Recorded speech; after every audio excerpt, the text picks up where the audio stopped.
বিসমিল্লাহির রহমানির রহিম। প্রিয় শিক্ষার্থীবৃন্দ, আশা করি তোমরা এই দুর্যোগ সময়ে করোনা নামক সংক্রামক ভাইরাসের যুগে সাবধান থেকে পরিবার পরিজন আত্মীয় স্বজনকে নিয়ে সবাইকে নিয়ে ভালো আছো। আজ অনলাইন ক্লাসে তোমাদেরকে সুস্বাগতম।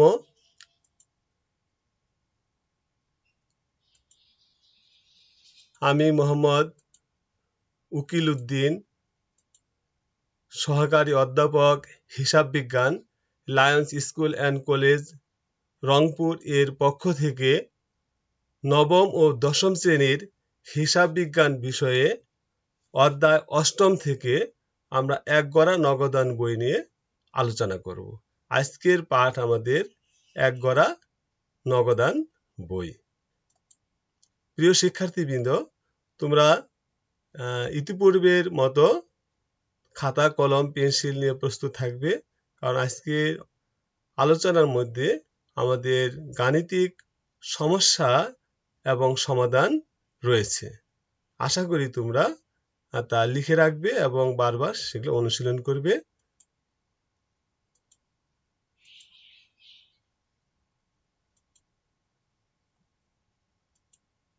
আজকের পাঠ শেষে প্রিয় শিক্ষার্থী, তোমরা নগদান বই কাকে বলে তা বলতে পারবে, নগদান বইয়ের শ্রেণী বিভাগ করতে পারবে,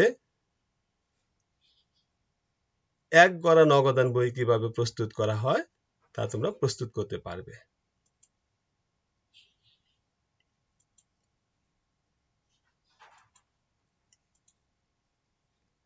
আজকের আমরা এক গড়া নগদান বই প্রস্তুত প্রণালী নিয়ে আলোচনা করব।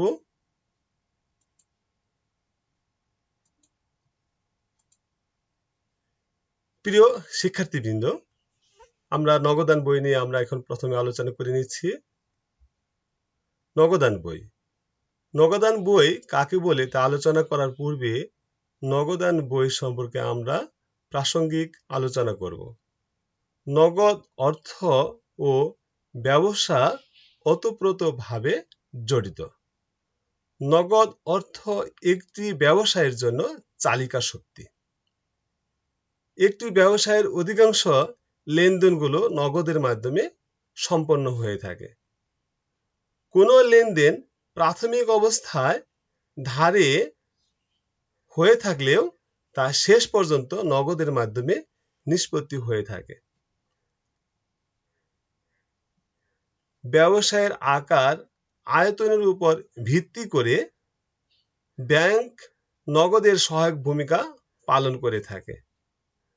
নগদ মানদণ্ডের ভিত্তিতে লেনদেনকে দুভাগে ভাগ করা যায়, যেমন কোনো লেনদেনের সাথে নগদ সম্পৃক্ত থাকে, আবার কোনো লেনদেনের সাথে নগদের সম্পৃক্ততা থাকে না। যে সকল লেনদেন নগদের সাথে সম্পৃক্ত সে সকল লেনদেন নিয়ে তৈরি করা হয় নগদান বই। সুতরাং যে সকল লেনদেনের সাথে নগদ ব্যাংক জড়িত থাকে এবং লেনদেনগুলোকে নগদে বা ব্যাংকে সংগঠনে ত্বরান্বিত করে, যেমন নগদ বার্তা, সেই লেনদেনগুলোকে নিয়ে যে প্রাথমিক বই প্রস্তুত করা হয় তাকে নগদান বই বলে।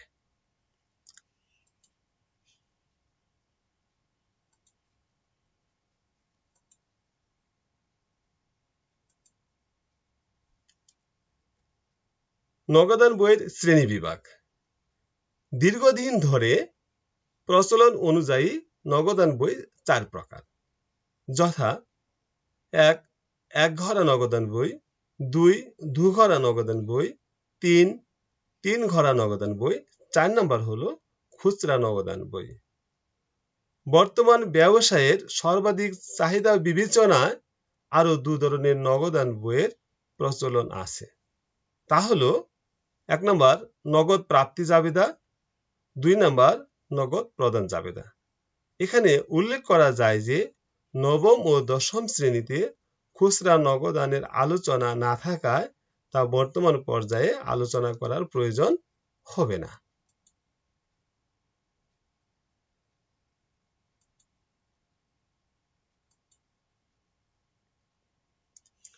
একগড়া নগদান বই। অপেক্ষাকৃত ছোট ধরনের ব্যবসায়ী প্রতিষ্ঠান তাদের লেনদেনের ক্ষেত্রে ব্যাংকের সাহায্য না নিয়ে তাদের যাবতীয় লেনদেন শুধুমাত্র নগদের মাধ্যমে সম্পন্ন করে থাকে। তাদের ক্ষেত্রে একগড়া নগদান বই ব্যবহার করা হয়ে থাকে। অর্থাৎ যে নগদান বইতে শুধুমাত্র নগদের আদান প্রদান সংক্রান্ত লেনদেন লিপিবদ্ধ করা হয়ে থাকে তাকে একগড়া নগদান বই বলে।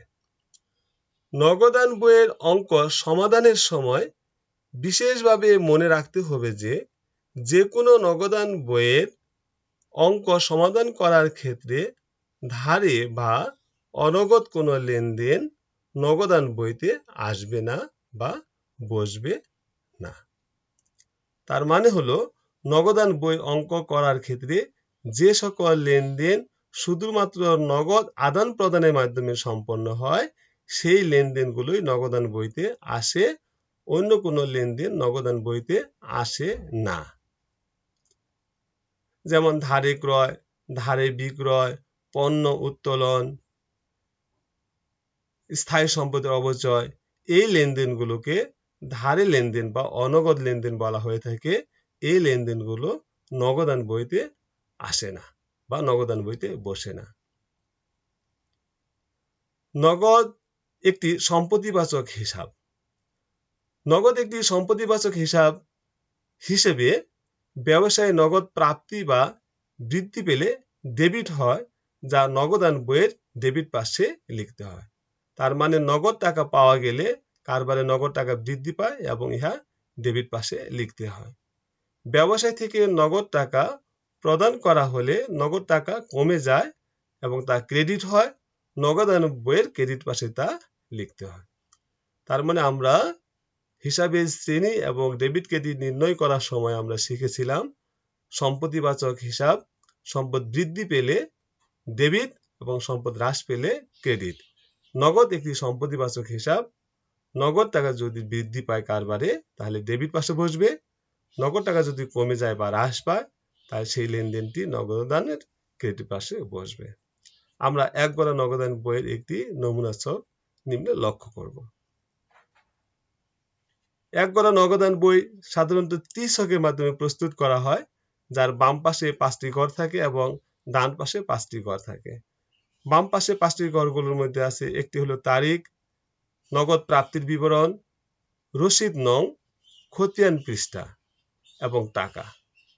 তারিখ, প্রাপ্তি বিবরণ, রসিদ নং, খতিয়ান পৃষ্ঠা, টাকা। ডান পাশে বা ক্রেডিট পাশে আবার 5টি ঘর আছে, তারিখ, নগদ প্রদান বিবরণ, রসিদ নং, খতিয়ান পৃষ্ঠা, টাকা। তাহলে একগড়া নগদান বইয়ের ছকে মোট ঘরের সংখ্যা হইল 10টি, ডেবিট পাশে 5টি এবং ক্রেডিট পাশে 5টি, যা খতিয়ানের ছকের সাথে মিল রয়েছে।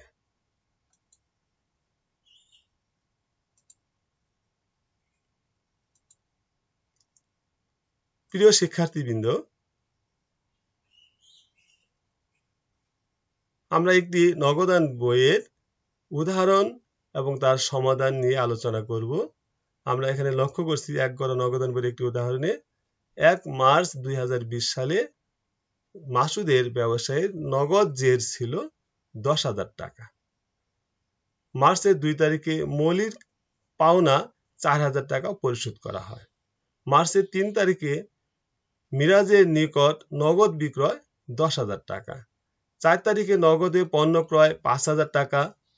5 তারিখে তুলির নিকট বিক্রয় 7,000 টাকা। 6 তারিখে তুলির নিকট থেকে পাওয়া গেল 2,000 টাকা। হাসিমের পাওনা 2,000 টাকা পরিশোধ করা হলো। 8 তারিখে আশিকের নিকট হতে ক্রয় 4,000 টাকা। 9 তারিখে সুদ প্রাপ্তি 3,000 টাকা। 10 তারিখে আসবাবপত্র ক্রয় 15,000 টাকা। প্রিয় শিক্ষার্থীবৃন্দ, আমরা যে লেনদেনগুলো এখানে দিয়েছি তার মধ্যে যে সমস্ত লেনদেন নগদ সেই লেনদেনগুলো নিয়ে আমাদের একগড়া নগদান বই প্রস্তুত করা হবে এবং সেই ক্ষেত্রে আমাদেরকে জানতে হবে কোন লেনদেনগুলো নগদ, কোন লেনদেনগুলো অনগদ বা ধারে। অনগদ এবং ধারের লেনদেনগুলো নগদান বইয়ের অন্তর্ভুক্ত করা যাবে না। আমরা আজকের উদ্দীপকে যদি লক্ষ্য করি তা দেখা যায় যে ২ নাম্বার লেনদেন এক তারিখের লেনদেনটি এটাও আসবে, এটা যেহেতু নগদ। ২ নাম্বার লেনদেনটি এটাও নগদ, তাও নগদান বইতে আসবে। ৩ নাম্বার লেনদেনটি এখানে নগদ উল্লেখ করা আছে, সেটাও নগদান বইতে আসবে। নগদে ক্রয় এটাও নগদান বইতে আসবে। ৫ তারিখের লেনদেনটি তুলির নিকট বিক্রয়, অর্থাৎ কোনো ক্রয় বিক্রয়ের সাথে ব্যক্তির নাম উল্লেখ থাকলে এই লেনদেনটি ধারে লেনদেন হিসেবে গণ্য হয়, বিদায় ৫ তারিখের লেনদেনটি নগদান বইতে যাবে না। ৬ তারিখের লেনদেনটি তুলির নিকট থেকে পাওয়া গেল মানে নগদ টাকা পাওয়া গেল ২০০০ টাকা, এই লেনদেনটি নগদান বইতে যাবে। হাসিমের পাওনা ২০০০ টাকা পরিশোধ করা হলো, এই লেনদেনটাও নগদে, যা নগদান বইতে যাবে। আশিকের নিকট হতে ক্রয় ৪০০০ টাকা, এই লেনদেনটি ধারের লেনদেন, অর্থাৎ কোনো ব্যক্তির নিকট থেকে ক্রয় করার কথা উল্লেখ থাকলে বা নাম উল্লেখ থাকলে সেটাকে ধারে হিসাবে গণ্য করা হয়। সেজন্য আশিকের নিকট থেকে পণ্য ক্রয়, এই লেনদেনটি ধারে লেনদেন হিসাবে গণ্য হবে, বিদায় নগদান বইতে আসবে না। ৯ তারিখে সুদ প্রাপ্তি, এটা নগদ প্রাপ্তি হিসাবে গণ্য হবে, এটা নগদান বইতে আসবে। এবং ১০ তারিখে আসবাবপত্র ক্রয় ১৫,০০০ টাকা, এই লেনদেনটাও নগদ হিসেবে গণ্য হবে এবং এই লেনদেনটা নগদান বইতে আসবে। তাহলে আমরা বুঝতে পারলাম ১ তারিখের লেনদেনটা নগদের ডেবিট পাশে ব্যালেন্স বিধি হবে, ২ তারিখের লেনদেনটা নগদের ক্রেডিট পাশে বা নগদ টাকা কমে যাবে, সেই জন্য ক্রেডিট পাশে বসবে। ৩ তারিখের লেনদেনটা নগদের নগদ টাকা পাওয়া যাবে, ডেবিট পাশে বসবে। ৪ তারিখে লেনদেনটা নগদ কমবে, তা ক্রেডিট পাশে বসবে। ৫ তারিখের লেনদেনটা বসবে না, যেহেতু এই লেনদেনটা বাকি। ৬ তারিখের লেনদেনটা ডেবিট পাশে বসবে। ৭ তারিখের লেনদেনটা যেহেতু পরিশোধ করা হয়েছে, নগদ টাকা কমবে, ক্রেডিট পাশে বসবে। ৮ তারিখের লেনদেনটা আশিকের নিকট থেকে ক্রয়, এই লেনদেনটা বাকি, এটা বসবে না। ৯ তারিখের লেনদেনটা সুদ প্রাপ্তি, নগদ প্রাপ্তি, ডেবিট পাশে বসবে। ১০ তারিখের লেনদেনটা মাধ্যমে নগদ টাকা কমবে এবং ক্রেডিট পাশে বসবে। আমরা এক গড়া নগদান বইয়ের একটি সমাধান থেকে বিষয়টি আমরা আরো লক্ষ্য করব। জনাব মাহসুদের ব্যবসায়ে এক গড়া নগদান বই, তারিখ ৩১ মার্চ ২০২০। আমরা ইতিমধ্যেই এক গড়া নগদান বইয়ের একটি ছক লক্ষ্য করেছি। ছক অনুযায়ী আমরা উদাহরণটি সমাধান করব। ২০২০ মার্চের ১, ব্যালেন্স বিডি ১,০০,০০০ টাকা, বিক্রয় ৩ তারিখে বিক্রয়, এটা নগদ প্রাপ্তি, ডেবিট পাশে বসবে ১০,০০০ টাকা। দেনাদার তুলির নিকট থেকে পাওয়া গেছে ২,০০০ টাকা, ডেবিট পাশে বসবে। ৯ তারিখে সুদ বাবদ পাওয়া গেছে ৩,০০০ টাকা, এটা ডেবিট পাশে বসবে। আর এই লেনদেনগুলো দ্বারা নগদ টাকা বৃদ্ধি পেয়েছে, বিদায় এটা ডেবিট পাশে বসবে। আবার ডান পাশে লেনদেনগুলো দ্বারা নগদ টাকা কমেছে, সেজন্য তা ক্রেডিট পাশে বসবে। যেমন পাওনাদার মৌলিকের পরিশোধ ৪,০০০ টাকা, ক্রেডিট পাশে বসবে। ক্রয় হিসাব মাধ্যমে ৫,০০০ টাকা কমেছে, এটা ক্রেডিট পাশে বসবে। পাওনাদার হাসিমকে পরিশোধ ২,০০০ টাকা, এটা ক্রেডিট পাশে বসবে। আসবাবপত্র ক্রয় ১৫,০০০ টাকা, এটা ক্রেডিট পাশে বসবে। তাহলে আমাদের ডেবিট পাশের যোগফল ১,০০,০০০ টাকা, এর সাথে ১০,০০০ টাকা পণ্য বিক্রয় যোগ হবে, ২,০০০ টাকা দেনাদার তুলির নিকট থেকে প্রাপ্তি যোগ হবে, সুদ প্রাপ্তি ৩,০০০ টাকা যোগ হবে, মোট যোগফল হবে ১,১৫,০০০ টাকা। এই ১,১৫,০০০ টাকা থেকে আমরা বাদ দিব পাওনাদার মৌলিকের পরিশোধ ৪,০০০ টাকা, পণ্য ক্রয় ৫,০০০ টাকা, পাওনাদার হাসিমকে পরিশোধ ২,০০০ টাকা, আসবাবপত্র ক্রয় ১৫,০০০ টাকা বাদ দেওয়ার পর আমরা যে ফলাফল পাই ৮৯,০০০ টাকা, এটাকে বলা হয় ব্যালেন্স সিডি বা নগদ সমাপনী উদ্ধৃত, যা পরবর্তী তারিখে স্থানান্তরিত হবে। আজকের ফলাফল আমাদের ৮৯,০০০ টাকা। এই এক গড়া নগদান বই থেকে মূল যে বিষয়টি জানা যায় তা হলো আমরা কত টাকা পেয়েছি, তার পরিমাণ হলো ১,১৫,০০০ টাকা এবং ওই মাসের শেষ পর্যন্ত খরচ করার পর আমার হাতে ছিল 89,000 টাকা, যা পরবর্তী মাসের 1 তারিখে তা শুরু হবে। আমরা মার্চ মাসে শুরু করেছিলাম, পরবর্তী মাসের 1 তারিখ হলো এপ্রিলের 1 তারিখ, যার এপ্রিলের 1 তারিখে ব্যালেন্স বিডি হিসেবে বসবে 89,000 টাকা। প্রিয় শিক্ষার্থীবৃন্দ, একতরফা এক গড়া নগদান বই অত্যন্ত একটি সহজ অঙ্ক, যে অঙ্কটির জন্য আমাদের একটি বিষয় মনে রাখলেই হবে যে নগদ টাকা যদি পাওয়া যায় তাহলে ডেবিট পাশে বসবে, আর নগদ টাকা যদি প্রদান করা হয় তাহলে ক্রেডিট পাশে বসবে। নগদ প্রাপ্তি থেকে নগদ প্রদান বাদ দেওয়ার পর যে উদ্বৃত্ত পাওয়া যায় বা জের পাওয়া যায় সেটা হলো ওই মাসের সমাপনী নগদ উদ্বৃত্ত, সেই মাসে সমাপনী নগদ উদ্বৃত্ত। আরেকটি বিষয় মনে রাখতে হবে, এক গড়া নগদান বইয়ের সবসময় ডেবিট পাশের যোগফল বড় হয় এবং ক্রেডিট পাশের যোগফল সবসময় ছোট হয়। সেজন্যই ক্রেডিট পাশে সবসময় ব্যালেন্স সিডি এবং পরবর্তী মাসের 1 তারিখে ডেবিট পাশের ব্যালেন্স বিডি বসবে।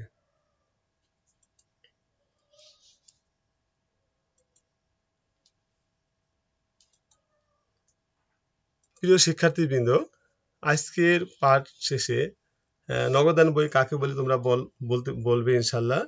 আর নগদান বই কি কি লেনদেন বসে এবং কি কি লেনদেন বসে না তাও তোমরা জেনেছো ইতিমধ্যেই, তা বলতে পারবে। এক গড়া নগদান বইয়ের ছকের ঘরে কয়টি ঘর থাকে তাও তোমরা বলতে পারবে, ইতিমধ্যে আমরা আলোচনা করেছি। আশা করি তোমরা বিষয়গুলো আরেকটু অনুশীলন করবে। আজকে এক গড়া নগদান বইয়ের উপর তোমাদের একটি বাড়ি কাজ দিব, বাড়ি কাজটা তোমরা লিখে নিবে এবং তোমরা বাড়ি কাজটা অঙ্ক করবে এবং স্কুল খোলার পর অঙ্কটি আমাকে দেখাবে। আমরা অঙ্কটি আবার তোমাদের সাথে একটু আলোচনা করে দেই যাতে তোমরা সহজে অঙ্কটি করতে পারো। জনাব